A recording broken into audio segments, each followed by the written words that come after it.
में final political science छठा प्रश्न पत्र है भारतीय शासन एवं राजनीति। और आज का हमारा टॉपिक है राज्यसभा का गठन। मित्रों, हम राज्यसभा की बात कर रहे हैं।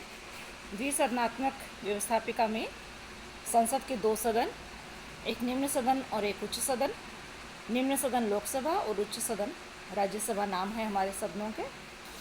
हम राज्यसभा के गठन की बात करें तो हमारा राज्यसभा संसद का द्वितीय या उच्च सदन है। संविधान के अनुच्छेद 80 के अनुसार राज्यसभा के सदस्यों की अधिकतम संख्या 250 हो सकती है। इनमें से 12 सदस्य राष्ट्रपति द्वारा नामजद किए जाते हैं। ये ऐसे व्यक्ति होते हैं जिन्हें कला, साहित्य, विज्ञान और समाज सेवा के क्षेत्र में विशेष ज्ञान और अनुभव प्राप्त हो। कहने का तात्पर्य यह है कि 250 में से 238 सदस्य निर्वाचित होते हैं और 12 सदस्य मनोनीत या नामजद होते हैं। ये नामजद सदस्य जो होते हैं अलग अलग फील्ड के एक्सपर्ट्स होते हैं, विशेषज्ञ होते हैं, जो कि कला, साहित्य, विज्ञान और समाज सेवा आदि विभिन्न क्षेत्रों से विशेष ज्ञान और अनुभव प्राप्त व्यक्तियों को इसमें मनोनीत किया जाता है, नामजद किया जाता है। ये शेष जो सदस्य हैं 238 सदस्य, वो जनता द्वारा अप्रत्यक्ष रूप से निर्वाचित होते हैं। ये सदस्य संघ की इकाइयों का प्रतिनिधित्व करते हैं और इनका चुनाव एकल संक्रमणीय मत तथा अनुपातिक प्रतिनिधित्व की पद्धति के अनुसार संघ के विभिन्न क्षेत्रों की विधानसभाओं के सदस्यों द्वारा किया जाता है। और जिन क्षेत्रों में विधानसभाएं नहीं होती वहां पर राज्यसभा के सदस्यों के चुनाव के लिए विशेष निर्वाचक मंडल गठित किए जाते हैं। कहने का तात्पर्य यही है कि हमारे 238 सदस्य विधानसभाओं के सदस्यों द्वारा चुने जाते हैं। इस तरह से जनता द्वारा ये अप्रत्यक्ष रूप से चुने जाते हैं। 12 सदस्य नामजद होते हैं। कुल सदस्य संख्या अधिकतम 250 हो सकती है अनुच्छेद 80 के अनुसार। हमारे संविधान में इकाइयों को राज्यसभा में प्रतिनिधित्व जनसंख्या के आधार पर दिया गया है।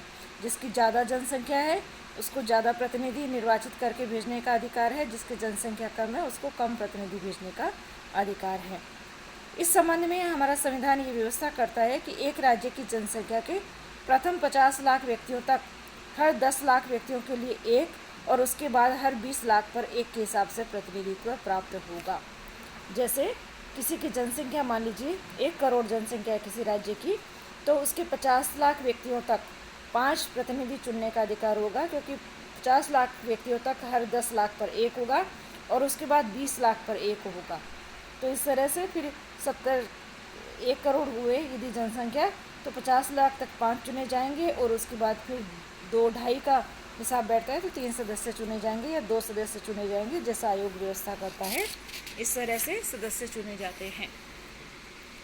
हम योग्यताओं की बात करें कि इसके निर्वाचन के लिए क्या योग्यता होनी चाहिए राज्यसभा की सदस्यता के लिए, तो इसमें भारत का नागरिक हो, उसकी आयु 30 वर्ष से कम न हो, वह किसी लाभ के पद पर न हो, विकृत मानसिकता का न हो, दिवालिया न हो और ऐसी अन्य योग्यताएं रखता हो जो संसद के किसी कानून द्वारा निश्चित की जाए।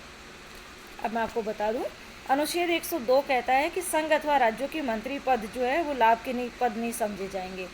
यदि कभी ये प्रश्न उठता है कि संसद के किसी सदन का कोई सदस्य उपयुक्त योग्यताएं रखता है अथवा नहीं, तो ये प्रश्न जो है निर्णय के लिए राष्ट्रपति को सौंपा जाता है और राष्ट्रपति क्या करते हैं, निर्वाचन आयोग की राय के आधार पर जो भी निर्णय होगा वो देंगे और वो अंतिम होगा। मित्रों, इसके राज्यसभा एक स्थायी सदन है और इसके सदस्यों का कार्यकाल 6 वर्ष का होगा। इसे स्थायी सदन इसलिए माना जाता है कि इसके अवधि के पूर्व राष्ट्रपति से भंग नहीं कर सकते हैं और पूरी राज्यसभा का चुनाव भी एक साथ नहीं होता है। राज्यसभा के सदस्यों का कार्यकाल यद्यपि 6 वर्ष है, परंतु इनमें से 1/3 सदस्य प्रति 2 वर्ष पश्चात पद निवृत्त हो जाएंगे और नवीन 1/3 सदस्य पद ग्रहण करते हैं। इस तरह से ये योग्यताएं हैं, ये इसका कार्यकाल है। सदस्यों का कार्यकाल 6 वर्ष का है। इसके जो पदाधिकारियों की बात यदि हम करें तो अनुच्छेद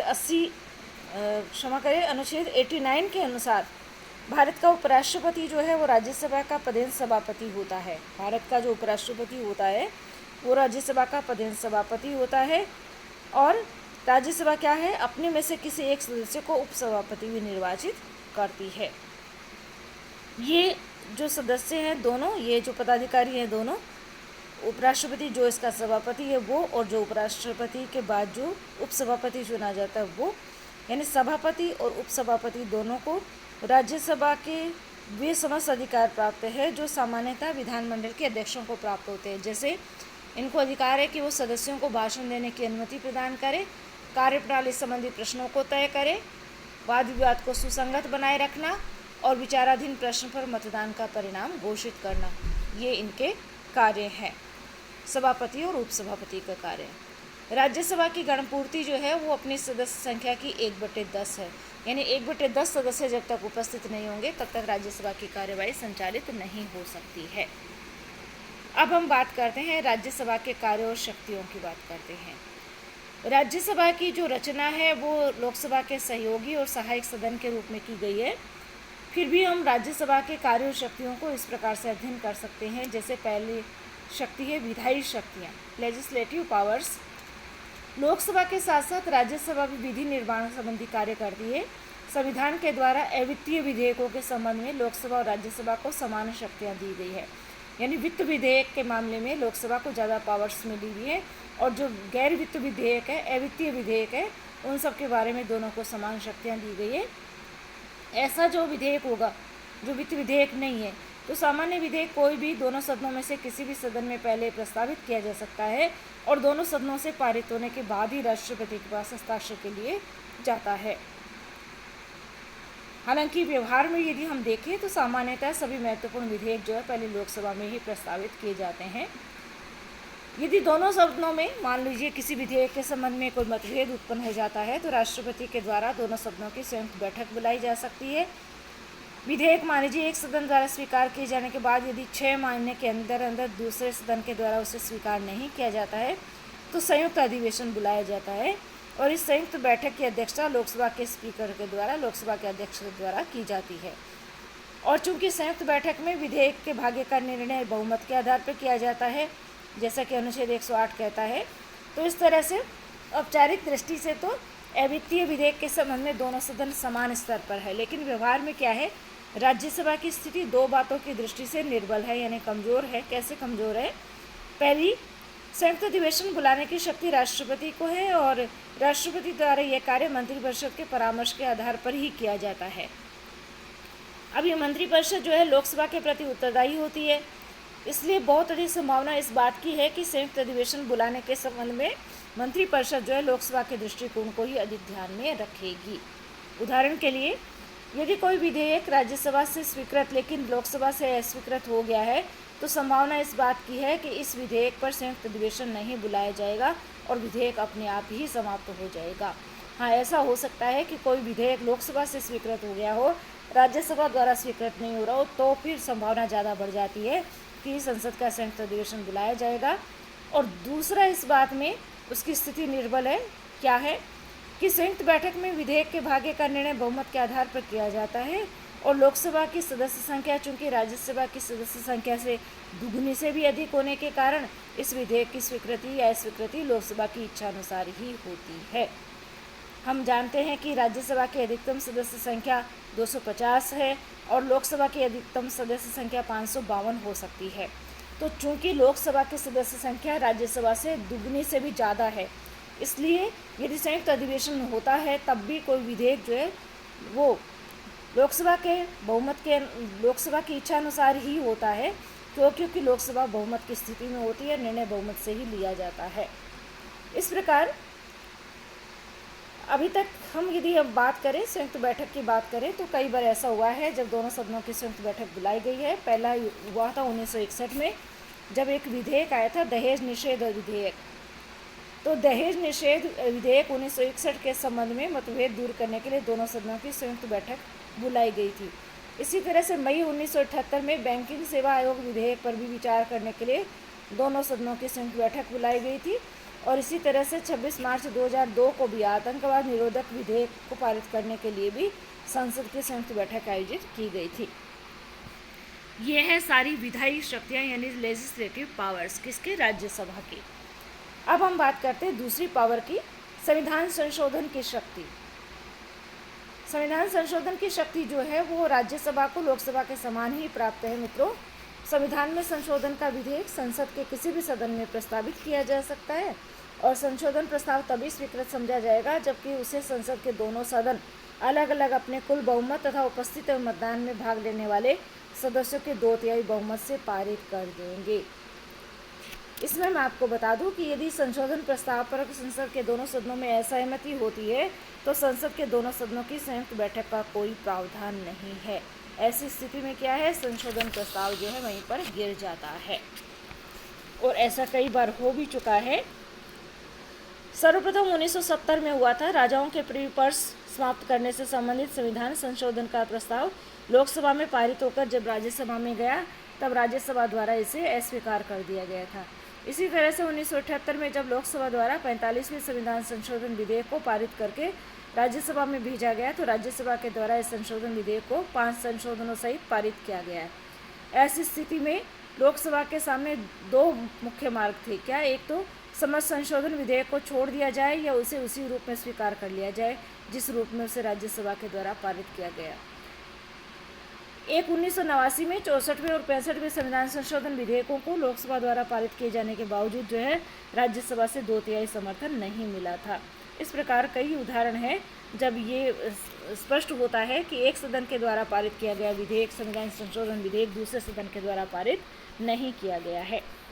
अब हम बात करेंगे तीसरी पावर की, वो है फाइनेंशियल पावर यानी वित्तीय शक्ति। राज्यसभा को कुछ महत्वहीन वित्तीय शक्तियाँ भी प्राप्त है। यद्यपि संविधान द्वारा ही इस संबंध में लोकसभा को ज़्यादा पावर दी गई है। राज्यसभा जो है लोकसभा की तुलना में निर्बल स्थिति में है। संविधान के अनुसार वित्त विधेयक पहले लोकसभा में ही प्रस्तावित किए जाएंगे। लोकसभा द्वारा स्वीकृत होने पर वित्तीय विधेयक राज्यसभा में भेजे जाएंगे, जो अधिकतम अपने पास क्या है 14 दिन तक ही इस पर विचार कर सकती है, रख सकती है। राज्यसभा वित्त विधेयक के संबंध में अपने सुझाव लोकसभा को दे सकती है, लेकिन ये लोकसभा की इच्छा पर निर्भर है कि वह उन प्रस्तावों को माने या न माने। इस दृष्टि से भारत की राज्यसभा की स्थिति जो है वो थोड़ी कमज़ोर ही है। ब्रिटेन के हाउस ऑफ लॉर्ड्स से भी निर्बल है। ब्रिटेन का जो उच्च सदन है उसका नाम है हाउस ऑफ लॉर्ड्स जो है, तो उससे भी कमज़ोर स्थिति हमारी राज्यसभा की है। चौथी पावर आती है कार्यपालिका शक्ति, एग्जीक्यूटिव पावर्स। संसदात्मक शासन व्यवस्था में मंत्रिपरिषद जो है संसद के लोकप्रिय सदन के प्रति उत्तरदायी होती है। इसलिए भारत में भी मंत्रिपरिषद केवल लोकसभा के प्रति ही सामूहिक रूप से उत्तरदायी है, न कि राज्यसभा के प्रति। हालांकि राज्यसभा के सदस्य मंत्रियों से प्रश्न पूछ सकते हैं, पूरक प्रश्न पूछ सकते हैं, उनकी आलोचना भी कर सकते हैं, लेकिन वे अविश्वास का प्रस्ताव पारित करके मंत्रियों को समय से पूर्व नहीं हटा सकते हैं। ये अधिकार या शक्ति केवल लोकसभा को ही प्राप्त है।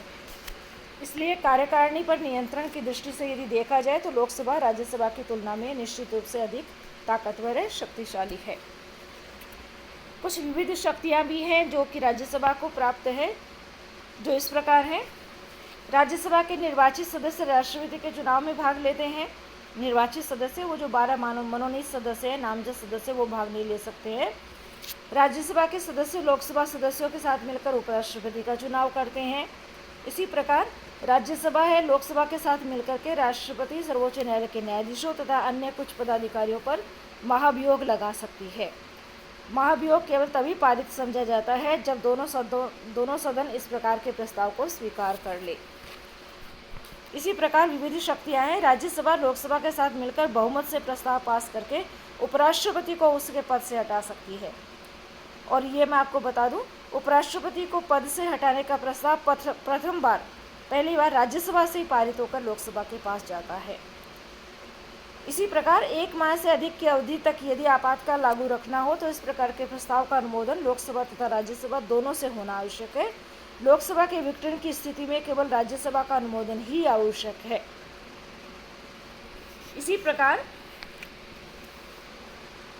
आपातकाल में यदि मौलिक अधिकारों के निलंबन के लिए दिए गए आदेश को भी यथाशीघ्र संसद के दोनों सदनों के सामने रखा जाना चाहिए। ये विविध शक्तियां हैं राज्यसभा की। अब है विशेष अधिकार यानी स्पेशल पावर, वो पावर जो सिर्फ और सिर्फ राज्यसभा को प्राप्त है, लोकसभा को प्राप्त नहीं है। वो कौन से हैं? राज्यसभा को 2 ऐसे अनन्य अधिकार भी प्राप्त हैं जो लोकसभा को प्राप्त नहीं है और जिनका प्रयोग अकेले राज्यसभा ही करती है। इस प्रकार की शक्तियों का संबंध देश के संघीय ढांचे से है और राज्यसभा को राज्यों का एकमात्र प्रतिनिधि होने के नाते 2 अधिकार या 2 शक्तियाँ प्राप्त है। कौन से? पहली है अनुच्छेद 249 के अनुसार 249 के अनुसार राज्यसभा क्या कर सकती है? उपस्थित और मतदान में भाग लेने वाले 2/3 सदस्यों के बहुमत से राज्य सूची के किसी विषय को राष्ट्रीय महत्व का घोषित कर सकती है। राज्यसभा द्वारा ऐसे प्रस्ताव पास कर दिए जाने पर संसद उस विषय पर कानून का निर्माण कर सकती है। ऐसा प्रस्ताव प्रारंभ में 1 वर्ष के लिए लागू होता है, लेकिन यदि राज्यसभा चाहे तो हर बार इसे 1 वर्ष के लिए बढ़ाया जा सकता है। ये मैं आपको स्पष्ट कर दूं, हम सभी जानते हैं संघात्मक शासन व्यवस्था है। संघात्मक शासन व्यवस्था में शक्तियों का विभाजन होता है केंद्र और इकाइयों के बीच में। हमारे यहाँ भी 3 सूचियों के माध्यम से शक्तियों का विभाजन किया गया है: संघीय सूची, राज्य सूची और समवर्ती सूची। इस संघीय सूची में संघीय महत्व के विषय रखे गए हैं, राज्य सूची में राज्यों के महत्व के विषय रखे गए हैं और समवर्ती सूची में राज्य और केंद्र दोनों के महत्व के विषयों को रखा गया है। अब इस संघ सूची पर केंद्रीय सरकार कानून बना सकती है, राज्य सूची पर राज्य सरकारें कानून बना सकती है, समवर्ती सूची पर दोनों ही कानून बना सकते हैं। ऐसे में मान लीजिए कोई राज्य सूची का विषय है और राज्यसभा को लगता है कि ये राष्ट्रीय महत्व का है, और वो क्या करती है? उपस्थित और मतदान में भाग लेने वालों के 2/3 बहुमत से राज्य सूची के किसी विषय को यदि राष्ट्रीय महत्व का घोषित कर देती है, तो ऐसे में उस विषय पर कानून बनाने का अधिकार संसद को प्राप्त हो जाता है और ऐसा कानून जो है 1 वर्ष के लिए लागू होता है। और यदि राज्यसभा पुनः यदि इस तरह का प्रस्ताव पारित कर देती है तो उसे 1 वर्ष के लिए और बढ़ाया जा सकता है। तो राज्य सूची के किसी विषय पर संसद कानून बना सकती है यदि राज्यसभा चाहे तो।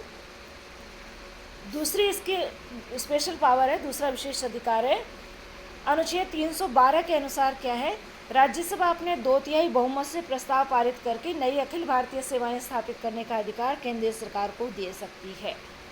नई अखिल भारतीय सेवा, आपको पता है कुछ अखिल भारतीय सेवाएं हैं, जैसे भारतीय प्रशासनिक सेवा, भारतीय पुलिस सेवा, भारतीय विदेश सेवा, भारतीय रक्षा सेवा, भारतीय अभियांत्रिकी सेवा, भारतीय चिकित्सा सेवा।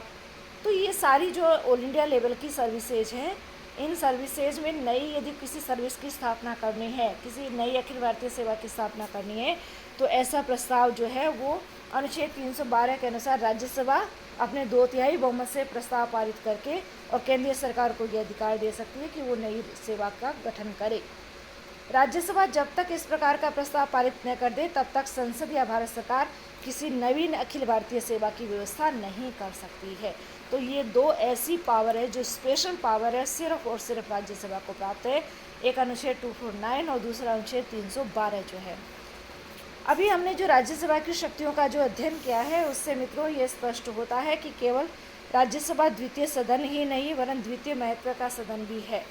शक्तियों की दृष्टि से इसकी स्थिति जो है ब्रिटिश लोकसभा और अमेरिकी सीनेट के बीच में ही कहीं है।